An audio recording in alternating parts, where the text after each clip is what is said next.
I'm recording now.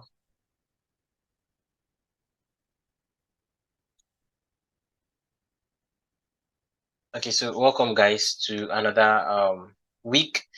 As we are about to head into a new week, I believe it's only fair I give you guys my bias, like tell you guys what I'll be looking into on what pair and if I'll be buying or selling, just like sharing my own ideas. I'm not saying you should take my own theory to your charts. Like it's just like my own idea. You could learn from it, and I'm using Zoom so that I can get in those live questions. Sometimes when I upload them on YouTube directly, you guys have the opportunity to ask questions where you're supposed to like a point where you don't understand. So that's why I'm using Zoom today. So you can you have the opportunity after the session to ask any question you want to, and this particular session won't be very long since it's only weekly forecast. But as our custom is, we normally talk about dollar index first. So this is dollar index, and we are in the weekly time frame. This is a weekly time frame, dollar index. So as I stated last week, we're supposed to buy, right? All our long-term draw liquidity on dollars is still here on the weekly time frame. We have this fair value gap, although it may seem as if price have traded into it shortly, but I'm not using that as a refill of that imbalance because we still have a short-term buy side liquidity here, which price have not gone. So this high and this high is practically a relative equal high, which makes it a buy side liquidity for price to target, right? So now if we go to the daily time frame, we add a BC, a buy side imbalance, side inefficiency, kind of fair value gap, and we expected price to trade into that before continue buying, heading for this high, which is our buy side liquidity. I'll just have to label that. So that high, which is our buy side liquidity, we have this fair value gap. Like I said, I illustrated on the previous forecast that price does this thing where it is going for a higher time frame draw on liquidity, it leaves imbalances, trades into imbalance, like you can see here, leaves imbalance again, trades back into imbalance, and keep on going onward like that. So you can see price took out this short-term low and leaves an imbalance. That imbalance is where I'm expecting price to react from. And you can see price is reacting from that imbalance perfectly well. The next thing I'm expecting dollar index to do is to buy to this buy side liquidity. And whatever we are getting from dollar, you know that our quote pairs, dollar quote pairs is going to act inversely to that reaction of dollar. Let's say Euro USD and dollar index. They are two different currencies. So since one is trading against the other, if dollar is buying, Euro needs to be what? To be selling. You get, if Euro is selling, dollar needs to be what? To be buying. So they cannot be both buying at the same time. You get what I'm trying to say? Because they're acting against each other. The same thing with other pairs like GBP USD, XA USD that's trading inversely against dollars, right? So that is my projection for dollar. As I'm still expecting price to take out that buy side liquidity. I can see we are perfectly respecting this. The whole week, the whole of last week was perfectly respecting that fair value gap. Monday, Tuesday, Wednesday, Thursday, and Friday. So 5 days consolidating inside the fair value gap would only mean one thing, right? Okay, so let's look at Euro USD real quick. So I mentioned something last week on Euro USD where I talked about price trading, taking out this outside liquidity. You can see that. So the idea is we are not trading support and resistance. That could be a point of rejection to some people, but for us, we are only interested to see what price is likely to do there. Like I said last week, so price sweeping that low slightly with just a week is not fully telling us to start buying like some people would, right? Some people would just start buying, but it's not really telling us to start buying because first, if you look at the correlations with the dollars, we're still expecting dollars to push higher, right? Except there's some kind of fundamentals on the background that we don't know of because I'm not focusing on fundamentals here, right? But if you start buying after taking out this outside liquidity, then it's a 50-50 chance because price are taking out a outside liquidity, and also price is supposed to be acting against dollar, and dollar we are protecting a buy. although technical analysis is not 100% correct. So you should have that mindset that you could be wrong. I always have that mindset that I must always see an opportunity of price going against me if I make a projection, or if I have a bias, or if I've done any analysis. But let's say my analysis for Euro USD now is to buy. I must always find an opposing force, something that might counter that idea you get. But it's a game of probability, so you just have to take risk. You understand? Risk management is the key thing in trading. So what I'm expecting is for price to push upward a bit to a point of rejection, let's say an equilibrium for that matter. So I'll use my GAN box or Fibonacci, anything you can use, projecting on Euro USD. This is our 50% level. You can see there. So we have a swing high and we have what? A swing low, right? A swing high and a swing low. And I'm expecting price to trade into the 50% level of this one swing. As you guys may know, this is a one swing trade. Like price just started selling from here and it's heavily spooling. It's a heavy spool. So I'm expecting price to retrace. You know, price does not go one-sided. This is not your classic higher highs and higher lows kind of thing. You know, price needs to retrace at some point. It doesn't just keep selling forever. You get price needs to retrace at some point, and you can see on the weekly time frame, price is respecting and reacting to this volume imbalance on Euro USD. You can see that there's a reaction there. So price is not just coming from nowhere. It's not just random. So if you go to the daily time frame, is there anything there on that 50% level that could act as a draw on liquidity? That's the question we're asking ourselves. Now we have a high here, and that high becomes my what? My buy side liquidity. In the what? In the discount, in the premium zone. Since we are selling, we are looking at the discount and the premium. All right. So after a swing low, you're looking for what? You're looking for price coming to. You're looking for price coming to what? A premium for you to be able to sell. But if you are buying, just like this case now, let me show you.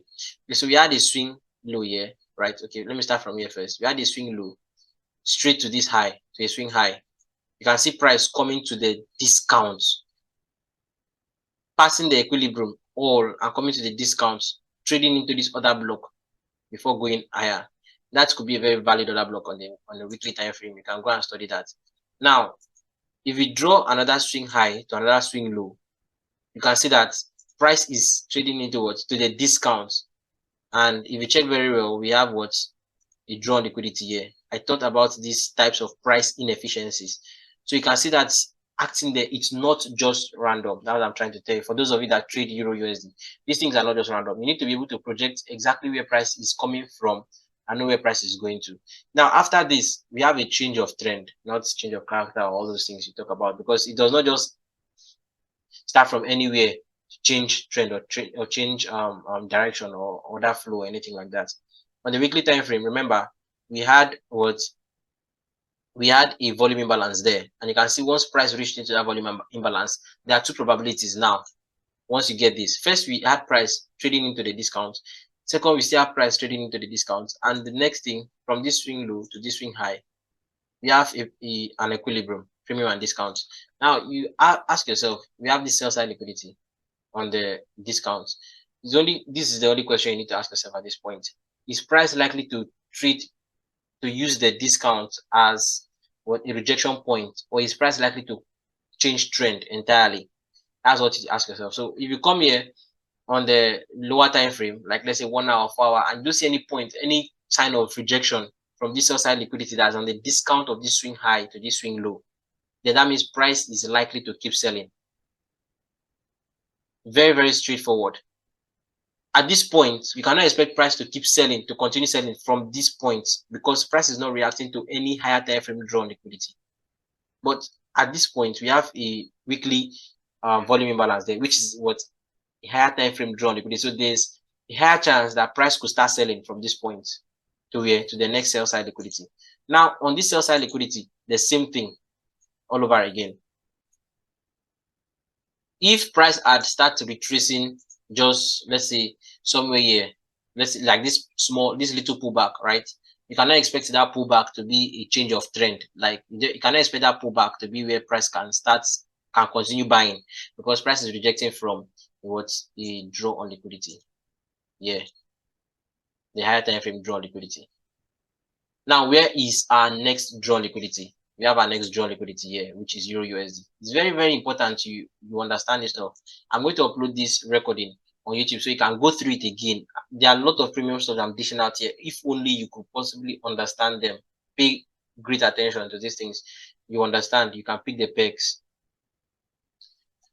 So now price have taken this outside liquidity, although it's not taken with enough momentum. Like you can see how this price is trading into this favorable gap, giving it like passing the consequent encroachment, trading 100% of that volume imbalance. Now, once its outside liquidity is taken, I want it to be taken with enough price action, like enough candles, enough consolidations and stuffs. I don't want it to be taken with just a week, like on the weekly time frame. That's just a week. So there is a high chance that price could come for the premium. Since we've changed trend, the price will come for the premium and target this sell side liquidity again. Could take months or so. So we have what a sell side liquidity here and a buy side liquidity here. I know you want to think of this, but trust me, that is just a little fuel to take price to the premium of this swing high and this swing low. After that, we come for this sell side liquidity. That's my projection for Euro USD. So if you're trading Euro USD, my long-term bias is price coming for this buy side liquidity on the daily time frame. But it is very important, I mean very, very important, that you understand your weekly cycle. It's very important that you understand the weekly cycle. I taught my the private students the weekly cycle last week, and I think they are getting a hang of it. They understand it very well. I gave them assignments and they gave me a lot of positive feedbacks, right? So now what am I looking at here on USD? I'm looking for a possible inverse fair value gap reaction. You can see price is not respecting this fair value gap after leaving this this displacement. Price is not respecting that, because if it were to respect that, you trade at least 50 or 100% of that fair value gap and reject downward. But price does not seem like it's respecting that. So next week, I could expect a little pull higher, then trading back to that inverse, then trading back into that inverse fair value gap before we can start buying. So I'm looking at this to become an inverse fair value gap. So I'm going to leave that markings for next week, right? Now let's look at GBP USD. I don't really like GBP USD, but let's just look at it. I don't know how many people trade GBP USD. I only see guys trading Euro USD, and some other kind of pairs. But recently, this is the price action for GBP USD is very, very confusing. And as you can see here, for many days now, you can count, that's a lot of consolidations happening there. But if you look at the weekly time frame, like the outskirts of GBP USD, we have a clear sell side liquidity here. You can see that very clear sell side liquidity points. That's a draw on liquidity. We also have what price rejecting from a point of rejection, or a draw on liquidity, however I want to call it. Now we have this swing high to this swing low. Although that has not created a swing low yet. I'm still expecting GBP USD to take out this sell side liquidity before we can originally call it a swing low. But if we already start having retracements, it could be probably a short retracement or anything, but it's always advisable you mark out your swing high to your swing low when we start having that retracement, just like what Euro USD is doing right now. That retracement is where you can find your premium and discounts. But for now, Euro USD is still selling, heavily selling, and since dollar index is projected to go higher, so we can expect GBP USD to go lower since we have a target down here. Unlike Euro USD that already gone to its target, GBP USD is yet to get to that sell side liquidity. Now let's go to the daily time frame and pay attention to the price action here, right? Okay, so we have on GBP USD, price is doing this, and on the weekly time frame, remember we are projecting what a sell further downward to that external liquidity, that's weekly time frame sell side liquidity, and we have this Price took out what? Price took out this high, this short-term high on GBP USD. After taking out that short-term high, what happened? Price displaced, opposing the trend. Price displays opposing the trend, meaning that that short-term high is valid. Price is respecting that, is acting as is buy-side liquidity right now. Now, what is next? We have a fair value gap. I remember I mentioned this thing last time, that price always, after displacement, if there's any fair value gap, price always treats back into that fair value gap, so on and so forth. If there's no fair value gaps, price uses short-term highs, or called internal highs or internal lows or internal liquidity, however you want to call it, right? So I'm expecting price to do this week, and it's very important you know that I can be very wrong sometimes, because I'm not perfect. Nobody's perfect in this thing. Okay, so I'm just giving you my own view of the market. If you have your own bias, keep it to yourself. But you can just study what I'm trying to say. Study my own view of the market. It's very important. You're still getting, trying to understand this bias of the thing. It's very important, because trust me, trading is more than just waking up every day, drawing your buy side liquidity, sell side liquidity, and you expect to just buy from a point or sell from a point. You need to look at your higher time frame. I know many people oppose this fact that you can use that you need to use multiple time frame to trade. Yeah, I use the weekly, the daily, the 1 hour time frame, the 15 minute, and the 5 minute for entries. So I want to see what the higher time frame is doing, because once you get where the higher time frame is going, then you can just go to the lower time frame to pick entries. You get my point? And everything is revolved around the power of 3. ICT power of 3. That's the manipulation, accumulation, and distribution aspects of trading. That's the weekly cycle. So this is what I'm expecting on GBP. I could be wrong. Price will keep buying. I'm going to own that fact that yes, I could be wrong. Okay, so let's now look at Nasdaq, which is where we trade. I mean, when I mean me, when I mean we, I mean my students and I. Okay, so this is Nasdaq, and last week was a very heavy sell-off. We did not have a complete weekly cycle because it was like a one-side week. Price did not have any involvement with the previous week highs or anything. Okay, so we have this fair value gap on the weekly time frame, or should I call it a buy-side imbalance, sell-side inefficiency. Buy-side imbalance and sell-side inefficiency are two different things. Please understand that. Now, what is the difference between buy-side imbalance, sell-side inefficiency? That's the BC. And what is the difference between that and fair value gap? Okay, first I'm going to give examples. This is a fair value gap, not a CB or a BC, while this is a BC. Because in this point, we have only one part of action here. That's only buyers. There's no anything, no trace of sellers here, right? On the candles, you can see we have a green candle, a green candle, a green candle. So that becomes what? A BC. But in this point, you have a black candle, that's bearish, a black candle, and a green candle. So it's not fully a CB. That's for the green, it's called BC. For the black or the bearish, it's called CB. So it's not fully a CB because we have an opposing candle here. So this becomes just a normal fair value gap. It's very important to know this thing.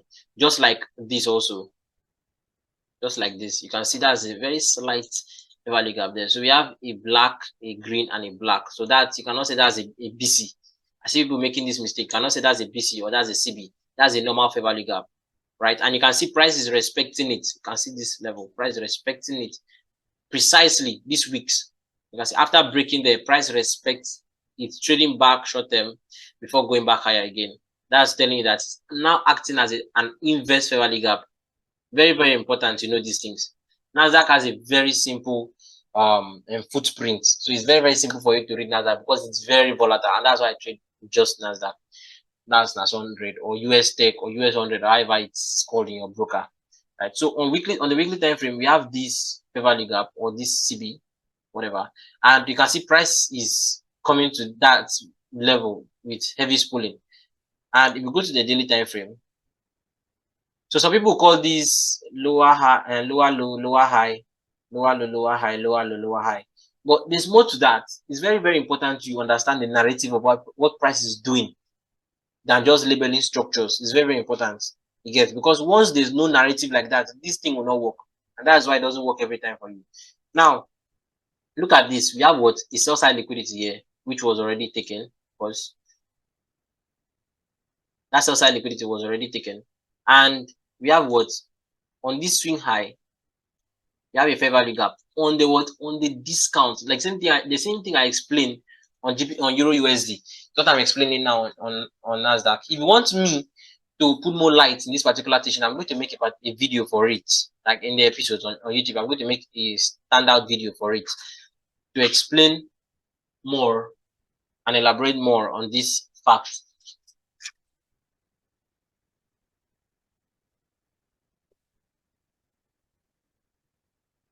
Sorry about that.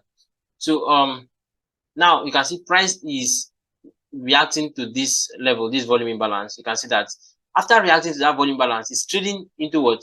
Into a discount to sell further.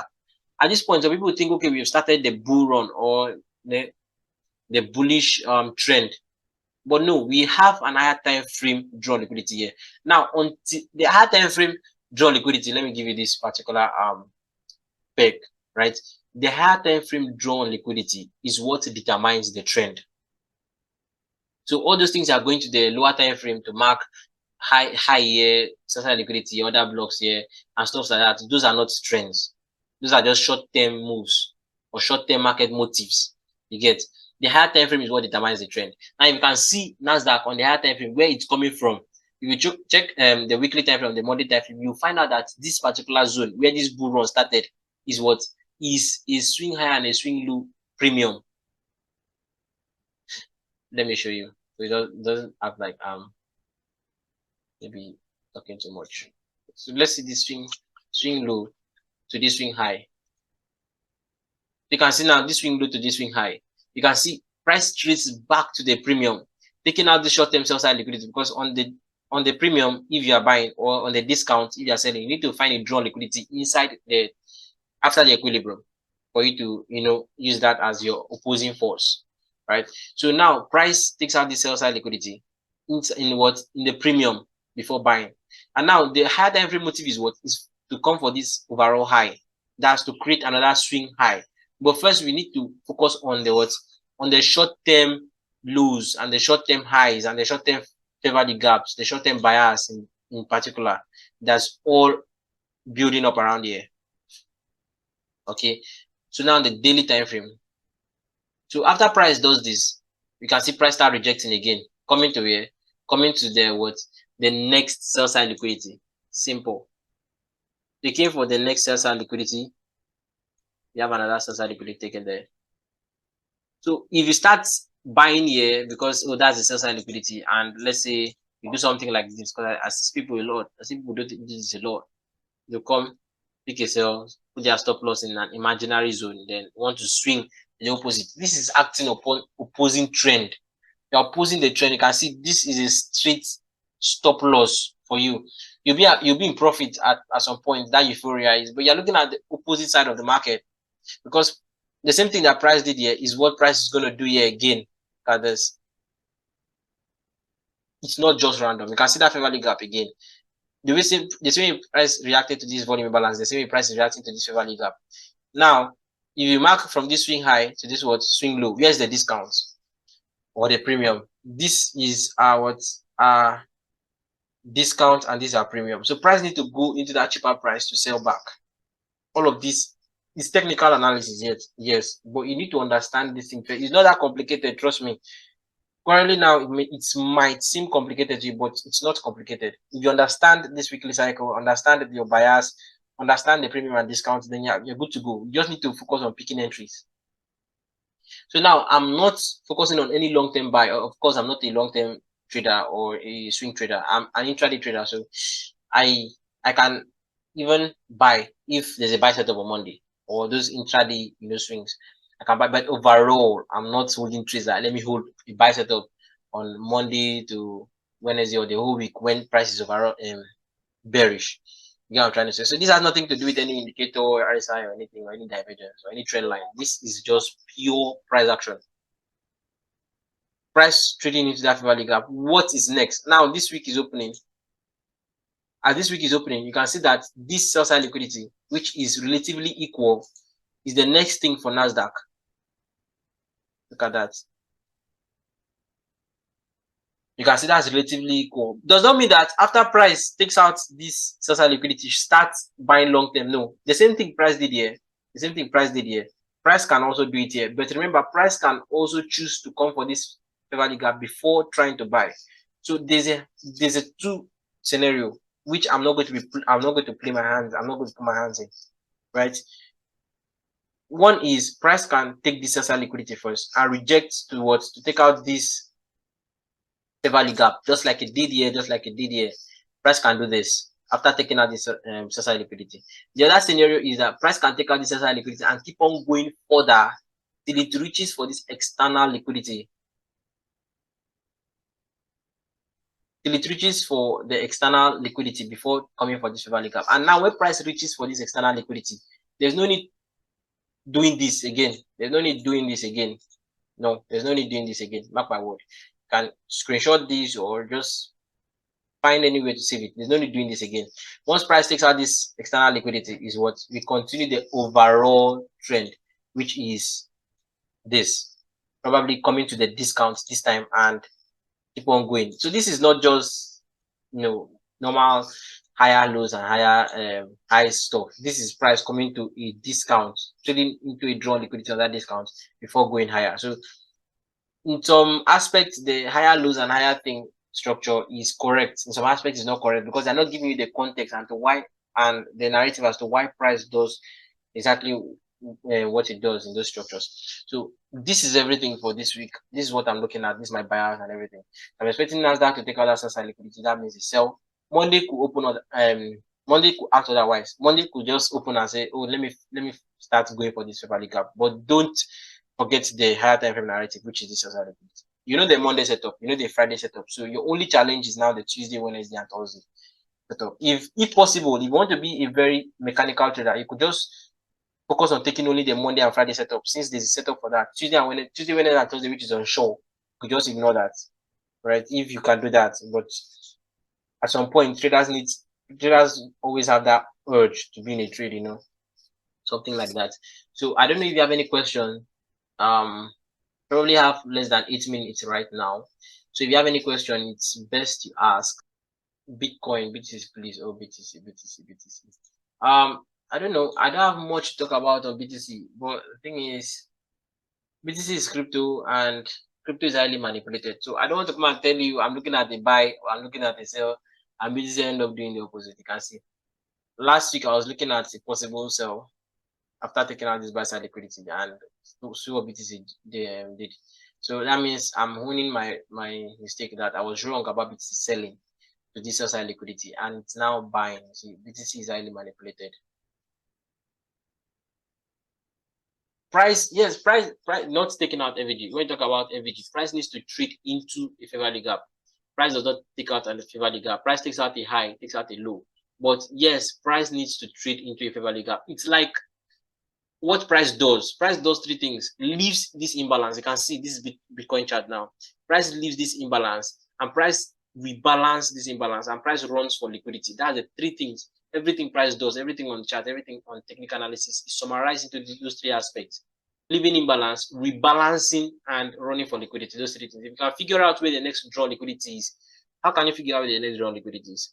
That's by knowing where price is coming from and trying to figure out where price will likely go to next. So you can see what Bitcoin is doing now. If I say, okay, fine, Bitcoin is trying to go to oh god. So if I say Bitcoin is trying to go to this buy side liquidity here, I'm not wrong. You have that BSL, that buy side liquidity, which is let me check, 31,900, so approximately 32,000. So my own bias for Bitcoin right now is that this coming week we might likely see Bitcoin at $32,000. That's my, I could be wrong, don't get me wrong, could be wrong. So what other some people cannot hear me. Start from monthly on Bitcoin. Okay, on the monthly time frame, I've already told you my overall narrative on Bitcoin. I have less than 5 minutes now, but I never wanted this to be too long. So on the monthly time frame for Bitcoin, I'm still seeing Bitcoin 32,000. I'm not leaving that fact, right? So on the monthly time frame for Bitcoin, we have price trading into this. You can see that favorable gap. We are seeing that favorable gap very well. So this is the monthly time frame. Price left that favorable gap around March. So the price action of the candle of February, the candle of March, and the candle of April created a favorable gap on Bitcoin, where price is currently reacting to right now. You can see it. Perfect. It's not random. Perfect. Very perfect. That's Bitcoin for you. And you can see how the bodies of the candle are respecting that favorable gap. So where is the next drawn liquidity? This high, $32,000. That's our buy side liquidity. That's what I'm seeing for Bitcoin. So I'm not giving any financial advice, but I think I will need to go and buy Bitcoin after doing this analysis. Trust me.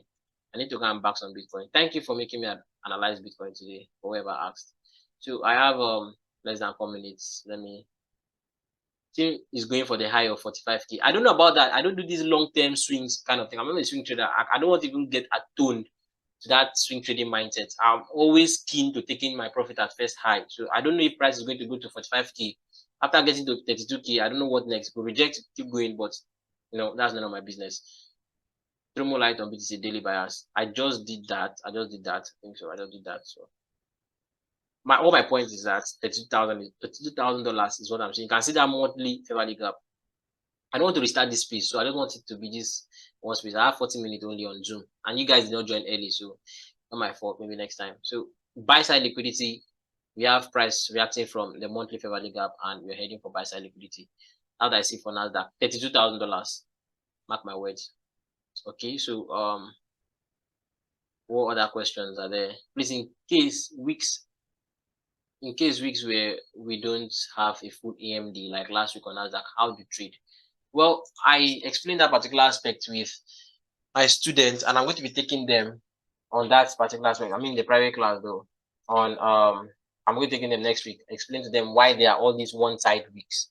There are weeks, I call them one-side weeks. Those weeks do not have a weekly AMD. That's the weekly power of the normal accumulation, manipulation, and distribution. There's a reason why price does that. Okay, but I think I'm going to make a video to do that. I don't have much time on this video to elaborate more on that. So ask me this question maybe on the next week. On next week weekly forecast, and please make sure you ask the question first, so I'll have enough time to elaborate more on that. Okay, so please, what make a valid SMS shift in market structure? Well, I don't know if you're new to me or to my side of trading. I don't really trade all this market structure or shift in market structure and those kind of things. Understand liquidity and imbalance. That's the other thing on the chart. Although everybody have different approach to trading. Okay, so I don't really trade the shift in market structure, the BOS, the coach, and the stuff. I think it works. I'm not that I'm saying it doesn't work. No, I think it works, but I'm not really used to that. I'm not really used to the concept of shifting market structure. I just feel like I have a strategy whereby price takes a high and I see the entry setup, I'll enter. Price takes a low, I see the entry setup, I enter. But price could, that insight on liquidities, price could take a high or a low and keep on going further. I talked about this thing where the price takes out a high with consolidation or with wicks is likely to reject like this, taking out that high or this low. You can see it took out this with just a wick and it rejects. You can see it took out this with consolidation and it rejects. But there are some scenarios where price could take a high with imbalance. In fact, this is it. In fact, why am I even stressing myself when it's already here? Why am I stressing myself when it's already here on the charts? What's this? So you can see, I don't know what's this market. I cannot even take it off. So you can see this high, this buy side liquidity. This applies to any charts, anything you're trading. You can see price took that out on the weekly time frame. That's a lot of imbalance. So in this case, you're not expecting price to reject. You're expecting price to keep on going. Price to trade back into that imbalance and keep on going. The imbalance was created in March, and you can see his price is still respecting it now. And that's the same thing. That's the same idea you take to this particular high we are heading to, right? Does price react to BC and CB as well as it will FVG? Yes. BC and CB are kind of another type of FVG, but still, everything is still favorable gap. Don't let anything confuse you. Don't let it to be too complicated. Okay. So thank you guys for joining. I really appreciate the questions. Makes it more interactive. If we could be doing this every Sunday, I would really appreciate it. Okay. So please make sure you join next week with large numbers. And please bring your questions, bring many of your questions. I feel this is where we could interact more as traders. You get to answer your questions live and all that. So until next time, be safe, and please subscribe to the YouTube channel. Thank you.